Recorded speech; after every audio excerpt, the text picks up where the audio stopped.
Siempre pensé que el peor miedo de un adulto era quedarse sin trabajo o enfermarse. Nunca se me ocurrió que levantarte un día, revisar tu correo y ver que debes dinero a bancos en los que jamás entraste, también podía destruirte la vida. Voy a contarlo en primera persona porque todavía me cuesta creer que la persona que me hundió no fue un desconocido ni un ladrón con pasamontañas, sino mi propio primo. El mismo con el que crecí compartiendo juguetes y secretos. El mismo al que yo mismo ayudé a conseguir su primer trabajo. Me llamo Marcos, tengo 32 años, y durante mucho tiempo fui el orgullo silencioso de la familia, el que estudiaba, el que no daba problemas, el que pagaba sus cosas a tiempo. No era el más simpático, ni el más carismático, pero era el confiable, y con eso me bastaba. Al menos hasta que entendí que cuando todos te ven como el responsable, algunos sienten que tienen derecho a usar tu nombre como si fuera un cajero automático. Crecí en una familia grande, de esas donde los domingos hay más sillas que espacio y siempre falta un tenedor. Mi mamá es la mayor de 5 hermanos y mi papá el del medio de 3, así que primos me sobran. De todos ellos, con el que más conviví fue Corleo, hijo de la hermana menor de mi mamá. Leo y yo tenemos solo un año de diferencia. Literal, aprendimos a andar en bici juntos. Él siempre fue el gracioso, el de las ocurrencias, el que se hacía amigo de medio mundo en 5 minutos. Yo era el que se sentaba en la esquina con un libro y miraba. Desde niños nos marcaron así. Leo es tremendo. Marcos es un santo. Lo repetían tanto que casi se volvió un guión. Él hacía travesuras, todos se reían y decían, es que así es Leo. Yo cumplía con mis tareas y escuchaba, qué orgullosa estoy de ti. Crecí pensando que cada uno tenía su papel asignado. En la adolescencia, las diferencias se hicieron más evidentes. Yo estudiaba como loco para entrar a la universidad, él reprobaba materias y siempre tenía una excusa ingeniosa. A mí me daban permiso de salir con una lista de condiciones. A él, aunque llegara tarde, lo justificaban. Es que los amigos, las fiestas, ya se asentará. Cuando llegó el momento de elegir carrera, yo ya tenía claro que quería estudiar contabilidad. Me gustaban los números, las tablas, la sensación de que 2 más 2 siempre es 4 y no depende de quién lo diga. Leo, en cambio, no sabía qué hacer. Intentó una carrera técnica, luego otra, abandonó ambas. Empezó a trabajar en lo que salía. Repartidor, mesero, ayudante de bodega. Cada vez que se quedaba sin chamba, en vez de cuestionarlo a él, mis tíos venían a decirle a mi mamá que la juventud está difícil. Yo, mientras tanto, estudiaba y trabajaba medio tiempo para pagar mis apuntes. A pesar de estas diferencias, nuestra relación era cercana. Él me contaba sus dramas de pareja, yo le explicaba cómo hacer un CV decente. Más de una vez le conseguí entrevistas en lugares donde necesitaban personal administrativo o de almacén y metían a cualquiera recomendado de alguien de confianza. Ahí mi nombre servía. Es primo de Marcos. Ese muchacho es muy serio, seguro trabaja bien. A veces funcionaba y lo contrataban. A los pocos meses, Leo se aburría, discutía con el jefe o simplemente dejaba de ir. En las reuniones familiares, sin embargo, su carisma tapaba todo. Contaba chistes, hacía imitar a los tíos y en 10 minutos nadie se acordaba de que lo habían corrido de otro trabajo. Yo, con mi carácter más reservado, me quedaba al margen, mirando cómo el responsable y el tremendo seguíamos encajando en las mismas etiquetas de siempre. Terminé la carrera a los 24 años. Conseguí un empleo estable en una firma contable pequeña pero seria y al poco tiempo empecé a construir lo que siempre quise. Una vida sin sobresaltos. Renté un estudio, compré muebles baratos pero míos, saqué una tarjeta de crédito con un límite pequeño y la usaba con cuidado. Aprendí a amar cosas tan aburridas como revisar mi buró de crédito cada cierto tiempo o llevar un Excel con mis gastos. Nadie se entusiasmaba cuando contaba eso, pero a mí me daba paz. Mi mamá presumía que Marquitos no le falla al banco. Mis tíos me pedían consejos para hacer declaraciones sencillas. Leo, mientras tanto, se movía de trabajo en trabajo, pero siempre caía de pie. Cuando coincidíamos, me decía cosas como, un día de estos yo también voy a poner un negocio, vas a ver, pero no esa vida de esclavo que tú tienes con tus horarios. Sonaba a burla, pero también a cierto resentimiento. La primera vez que se metió realmente en mi vida adulta fue el día que llegó a mi departamento con una caja de cerveza y una idea. Era un viernes. Yo acababa de salir de una semana pesada de cierres y auditorías. Lo único que quería era dormir. Leo apareció sin avisar. sonriendo como siempre, diciendo que necesitaba desahogarse. Claro, pasó. Mientras tomábamos, me contó que estaba harto de la instabilidad, que no quería seguir dependiendo de jefes mediocres, que había visto un curso de emprendimiento express y que ahí había aprendido que el dinero está en el movimiento primo, no en ahorrar centavos. Me habló de un plan para poner una pequeña empresa de repartos en moto, tipo Rappi pero más local, comprando 2 o 3 motas para empezar. Sonaba a idea cualquiera de esas que se cuentan cuando hay alcohol. Yo asentía, sin meterme. En algún momento de la noche, salió el tema clave, el dinero.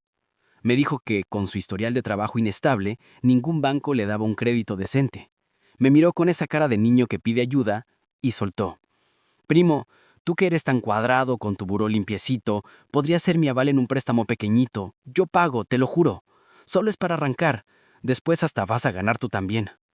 Ahí puse mi primer límite claro. Le dije que no. Le expliqué que ser aval no era un favorcito, sino poner mi historial y mi futuro en juego. Que yo aún estaba empezando, que no podía arriesgarme. Se enojó un poco. Me dijo que yo desconfiaba de él, que para qué servía la familia entonces. Yo me mantuve firme. Después de un rato lo dejó pasar.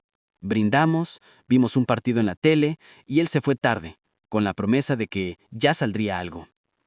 Lo que yo no sabía era que mi no fue el final de esa idea, sino el principio de algo mucho peor. Pasó más de un año sin que escuchara nada sobre aquel negocio de repartos. Yo seguí con mi vida. Me ascendieron, me subieron el sueldo, amplié mi línea de crédito, empecé a ahorrar para dar un enganche de departamento.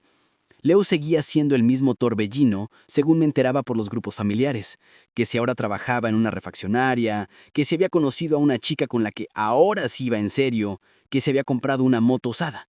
Yo solo le deseaba que por fin sentara cabeza. Un martes cualquiera, revisando mis correos antes de ir al trabajo, vi uno que me hizo fruncir el ceño. Asunto: aviso importante de adeudo vencido. Provenía de un banco con el que yo no tenía ninguna relación. Pensé que sería spam. Casi lo borro, pero la curiosidad me ganó. Lo abrí. Decía con mi nombre completo y mi número de identificación que llevaba 60 días de atraso en el pago de un crédito personal de 120,000 pesos. Decía también que si no regularizaba la situación, se tomarían medidas de cobranza extrajudicial y se reportaría mi atraso al buró. Me quedé helado delante de la pantalla. No tenía ningún crédito así. Llamé al número de atención al cliente, medio temblando. Después de pasar por el laberinto de opciones, logré hablar con una persona real. Le dije que debía haber un error. Me pidió verificar mis datos. Los leyó. Nombre, fecha de nacimiento, dirección de mis papás, CURP, todo era correcto. Me dijo que, según su sistema, yo había solicitado y recibido ese crédito hacía 6 meses, que incluso había pasado por una sucursal a firmar. Colgué con la cabeza dando vueltas. Llegué tarde al trabajo ese día. En la oficina, en vez de concentrarme en reportes, entré a la página del buró de crédito. Pagué para ver mi historial completo y lo que apareció enfrente de mí me derrumbó. No había uno, sino 3 créditos a mi nombre en distintas instituciones. El personal de 120,000, una tarjeta departamental con un límite alto y una tarjeta de crédito bancaria que yo jamás había solicitado. 2 de ellos ya estaban en rojo, con atrasos de varios meses. El tercero al límite de uso. Mi puntaje, ese numerito que yo cuidaba como oro, estaba por los suelos. Sentí un hueco en el estómago, una mezcla de rabia y miedo. Lo primero que hice fue ir directamente a casa de mis padres, donde aún tenían mi dirección oficial. Quería ver si había cartas, contratos, algo. Efectivamente, en un cajón de la mesa del comedor, mi mamá tenía guardadas varias cartas de bancos dirigidas a mí. Ella, que no entiende mucho de esos temas, pensó que eran promociones. Yo las guardé por si tú querías verlas, me dijo. Entre esos sobres había estados de cuenta con mi nombre y movimientos que no reconocía. Había compras en tiendas de motos, pagos de seguros de vehículo, servicios de mecánico. También había retiros de efectivo grandes.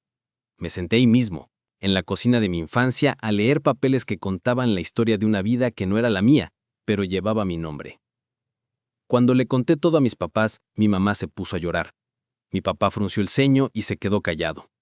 Él fue el primero en decir en voz alta lo que a mí ya me daba vueltas en la cabeza, pero no quería aceptar. Alguien tomó tus datos, Marcos. Alguien que te conoce bien. Esto no lo hace un desconocido. Pensé en todos los documentos en los que yo había dado mi información. Trabajos, arrendamientos, trámites. Pero hubo una imagen que se impuso sobre todo. Leo, sentado en mi sala hablando de créditos y avales. Recuerdo que en esa época le presté una vez mi cartera para que bajara a comprar pizzas mientras yo estaba en la regadera. Se llevó mis tarjetas, mi identificación, todo. En ese momento no me pareció grave, era mi primo. Mi papá vio mi cara y preguntó, ¿estás pensando lo mismo que yo? No quise acusar sin pruebas, pero la sospecha era clara. Le pedí a mi mamá que recordara si en los últimos meses alguien había pasado a dejar o recoger documentos a nombre mío. Ella, que no entiende mucho de esos temas, pensó que eran promociones. Yo las guardé por si tú querías verlas, me dijo. Entre esos sobres había estados de cuenta con mi nombre y movimientos que no reconocía. Había compras en tiendas de motos, pagos de seguros de vehículo, servicios de mecánico. También había retiros de efectivo grandes. Me senté ahí mismo, en la cocina de mi infancia, a leer papeles que contaban la historia de una vida que no era la mía, pero llevaba mi nombre. Cuando le conté todo a mis papás, mi mamá se puso a llorar. Mi papá frunció el ceño y se quedó callado. Él fue el primero en decir en voz alta lo que a mí ya me daba vueltas en la cabeza, pero no quería aceptar.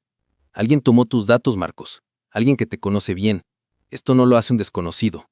Pensé en todos los documentos en los que yo había dado mi información, trabajos, arrendamientos, trámites, pero hubo una imagen que se impuso sobre todo. Leo, sentado en mi sala, hablando de créditos y avales. Recuerdo que en esa época le presté una vez mi cartera para que bajara a comprar pizzas mientras yo estaba en la regadera. Se llevó mis tarjetas, mi identificación, todo.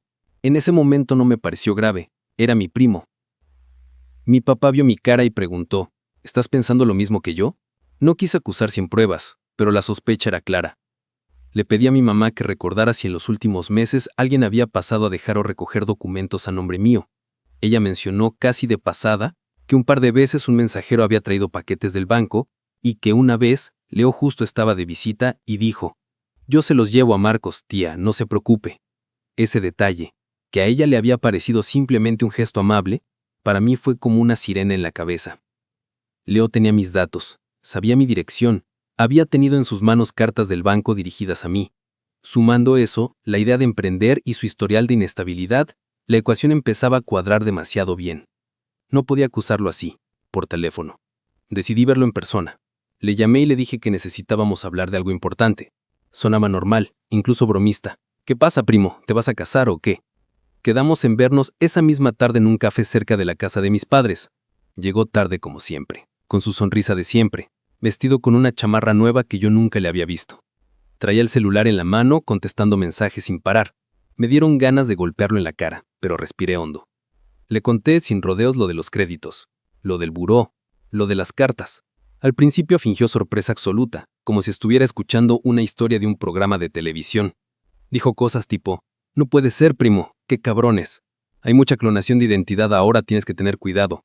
Yo lo miraba, sintiendo que cada palabra suya era una piedra arriba de mi paciencia. En un momento, le dije su nombre en voz baja y con firmeza. Leo, mírame a los ojos y dime que tú no tienes nada que ver con esto. Bajó la mirada por una fracción de segundo. Nada más, pero fue suficiente. Empezó a sudar, se movió inquieto en la silla. Dijo que cómo se le ocurría, que él jamás me haría algo así, que yo era como un hermano para él. Le mencioné lo de las cartas que él, amablemente, se había ofrecido a entregarme. Le pregunté cómo sabía que eran del banco si nunca las había abierto.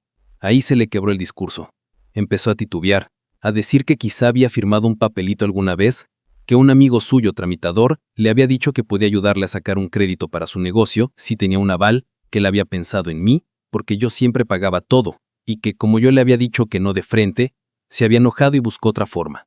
Pero la idea era pagarlo, te lo juro, solo que se me salió de las manos, dijo como si estuviera hablando de un juego de cartas, no de mi vida financiera. Me confesó a medias. Dijo que solo había sacado uno de los créditos usando mis datos, que el tramitador había llenado los formularios, que él solo firmó en mi lugar unas cosas chicas, que la moto que traía la había comprado con ese dinero para empezar el negocio de repartos. Según él, el plan era pagar puntual, luego contarme cuando ya estuviera todo andando y que yo me iba a alegrar. Pero el negocio no despegó. Tuvo problemas con la moto, se quedó sin trabajo y ahí se fue atrasando. Cuando le mencioné los otros créditos se hizo el sorprendido, pero ya no le creí nada. Lo peor fue escuchar cómo intentaba voltear el discurso. Es que tú también, primo. Todo tu nombre, todo perfecto, como si vivieras en una burbuja. Un día tenías que ayudarnos a los demás, ¿no?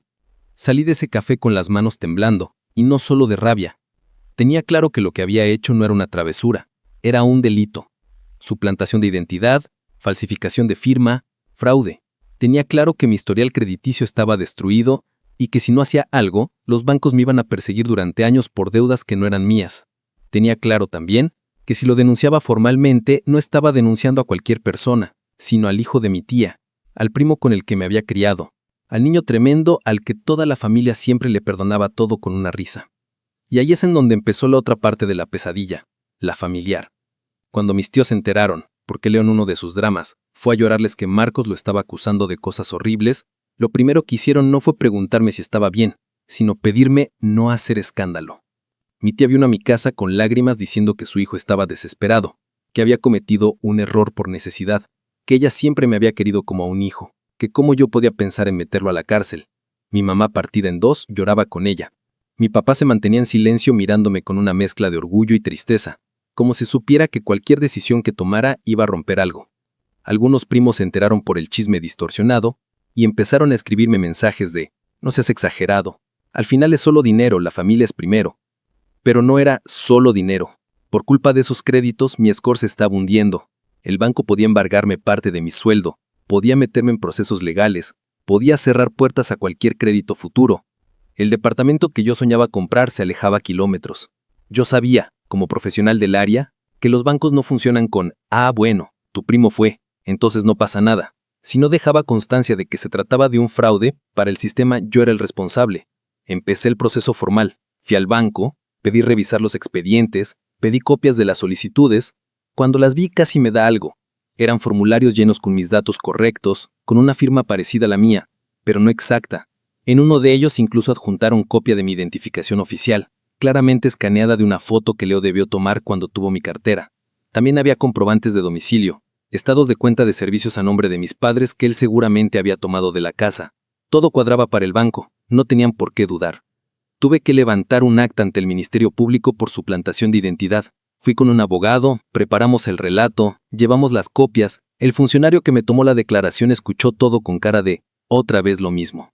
Me dijo que estos casos eran complicados, que costaba mucho que las autoridades realmente persiguieran a los responsables si no había un interés fuerte de los bancos, pero que era importante al menos dejar registro.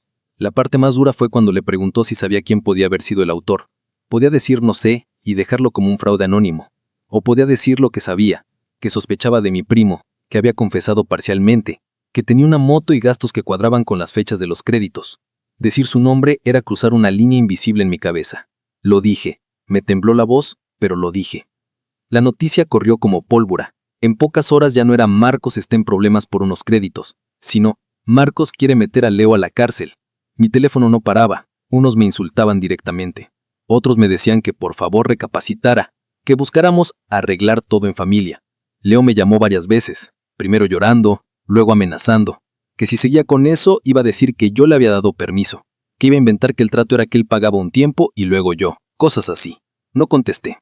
Solo respondí vía abogado. Empezó una guerra de versiones. Mientras tanto, mi vida cotidiana se volvió una pelea constante con bancos y burós. Tuve que ir entidad por entidad explicando, presentando la denuncia, pidiendo que investigaran. Escuché frases como, usted entiende que hasta que se deslinden responsabilidades la deuda sigue apareciendo a su nombre, más veces de las que quiero recordar. Cada mes que pasaba los intereses crecían. Hubo noches en que no podía dormir pensando en números rojos, en cartas de cobranza llegando al trabajo, en la posibilidad de que me despidieran por tener problemas legales. Un día, efectivamente, me llamaron de Recursos Humanos.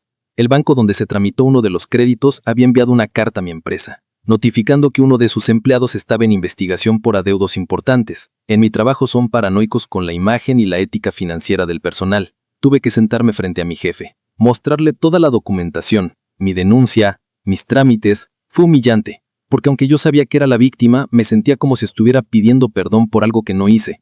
Por suerte mi jefe fue más humano de lo que esperaba. Me dio un tiempo para resolver cosas. Me pidió que le mantuviera al tanto. Me dijo que valoraban mi trabajo. Pero el miedo a perder todo lo que había construido se quedó pegado como sombra. En paralelo, en las reuniones familiares aquello era un campo minado. Mi mamá intentaba que las comidas fueran normales, pero siempre había alguien que soltaba alguna indirecta. Antes la familia arreglaba las cosas en casa. Hay quienes valoran más su crédito que la sangre. Mi tía, la mamá de Leo, Empezó a evitarme. Cuando coincidíamos, me miraba con ojos llorosos y llenos de reproche. Una vez me dijo, frente a todos, «Tú que eres tan inteligente, ¿no pudiste encontrar otra forma de ayudarlo que no fuera denunciarlo, verdad?» Yo le respondí, con toda la calma de la que era capaz, que ayudarlo no era seguirle tapando las irresponsabilidades, que en algún punto tenía que hacerse cargo. Leo desapareció un tiempo. Supe, por comentarios sueltos, que había vendido la moto, que había intentado negociar con los cobradores, que se había ido a vivir a un cuarto rentado con su novia. No aportó ni un peso para cubrir las deudas. No se presentó a ninguna de las citaciones del Ministerio Público. El caso, como pasa muchas veces, se fue durmiendo en un montón de expedientes. Legalmente yo tenía un número de averiguación, pero en la práctica el camino para limpiar mi nombre era más administrativo que penal. Tuve que insistir con cada institución para que revisaran las firmas, los videos de las sucursales donde se tramitó todo, en una se veía claramente a alguien que no era yo firmando, las copias de documentos. Tomó meses, casi un año entero de mi vida, pero poco a poco fui logrando que marcaran esos créditos como fraude confirmado y lo sacaran de mi historial. No fue gratis. Pagué abogados, perdí días de trabajo, perdí paz mental. Mientras tanto, mi relación con la familia no volvió a ser la misma. Hay cosas que, cuando se rompen, ya no encajan igual. Algunos tíos con el tiempo entendieron. Me dijeron que yo había hecho lo que tenía que hacer, que en el fondo sabían cómo era Leo y que era cuestión de tiempo que explotara algo así. Otros se quedaron siempre con la idea de que lo expuse de más. Mi mamá, que me ama pero también fue criada en la cultura del no exhibas a la familia, tardó en aceptar que si yo no me movía, iba a cargar con esa deuda durante años. Mi papá fue mi roca silenciosa. Un día cuando estábamos solos, me dijo que estaba orgulloso de que no hubiera cedido, que él se reprochaba no haber sido más duro con ciertos primos cuando los veía de jóvenes, aprovechándose de los responsables. Esa frase me hizo llorar en el coche. De Leo supe un par de años después, por Facebook. Apareció en una foto, en otra ciudad, con un uniforme de repartidor de una plataforma, sonriendo como siempre. Parecía que la vida seguía para él, con otras deudas, otros chistes. No sé si alguna vez entendió el lío en el que me metió. No sé si alguna vez sintió culpa real más allá del miedo a las consecuencias. Mi tía, su mamá, me mandó un mensaje un día diciendo que él quería acercarse a pedir perdón, pero que yo tenía que poner de mi parte. Le respondí que de momento prefería mantener distancia. No porque quisiera verlo sufrir, sino porque sabía que cualquier encuentro iba a abrir heridas que apenas empezaban a cicatrizar. Mi vida financiera, con mucho esfuerzo, volvió a estabilizarse. Recuperé mi score, aunque nunca volvió a ser tan perfecto como antes. Pude renegociar tarjetas, cerré las que ya no me daban confianza. Aplacé el plan del departamento unos años, pero no lo abandoné. Aprendí a ser aún más cuidadoso con mis datos. Dejé de compartir copias de identificación así nomás. Empecé a usar alertas del buró, a revisar constantemente cualquier movimiento raro. Empecé a hablar del tema con amigos y compañeros, a contar mi historia no para dar lástima, sino para que otros entendieran que el fraude no siempre viene de desconocidos. En lo emocional, me costó mucho lidiar con la idea de que alguien tan cercano me hubiera usado así. Hubo una etapa en la que desconfiaba de todos. Si alguien me pedía un favor mínimo relacionado con dinero, se me activaban todas las alarmas. En terapia entendí que tenía derecho a poner límites sin sentirme culpable. Entendí también que una cosa es ayudar y otra es permitir que se trepen sobre tu trabajo. Me reconcilié con la idea de que decir no a la familia no te vuelve frío, te vuelve adulto. Hoy, cuando en alguna conversación sale el tema de prestar el nombre, de ser aval, de firmar por otro, la gente a veces lo dice entre risas, como si fuera algo normal. Ay, mi hermano me pidió que sacara el coche a mi nombre. Total, para eso es la familia. Yo intervengo, cuento mi historia. Algunos se ríen incómodos, otros se quedan serios. No me importa si piensan que soy exagerado. Prefiero parecer paranoico a ver a alguien repetir lo que yo pasé. De todo esto me quedó la enseñanza de que la confianza no se mide por cuánto estás dispuesto a poner tu nombre y tu futuro por otro, sino por cuánto respeto tiene ese otro por tu esfuerzo. De todo esto me quedó claro que la frase «para eso está la familia» se convierte en chantaje en el momento en que implica que uno debe sacrificarse mientras el otro se reserva el derecho de no cambiar. De todo esto, saco que cuidar tu crédito, tus datos y tu firma no es ser egoísta, es ponerle valor al trabajo silencioso de años que nadie ve cuando están brindando los domingos, pero que todos dan por sentado cuando necesitan a alguien responsable que les cubra las espaldas.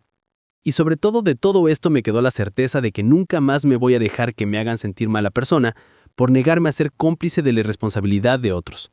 Puedo querer mucho a alguien, pero ese cariño no me obliga a dejarle las llaves de mi nombre, porque el día que los bancos llaman, al que buscan no es al primo simpático ni al tramitador milagroso, sino al que siempre pagó todo y creyó que su lealtad lo iba a proteger de quienes veían en él no una persona, sino un historial limpio que podían ensuciar y luego irse, como si nada.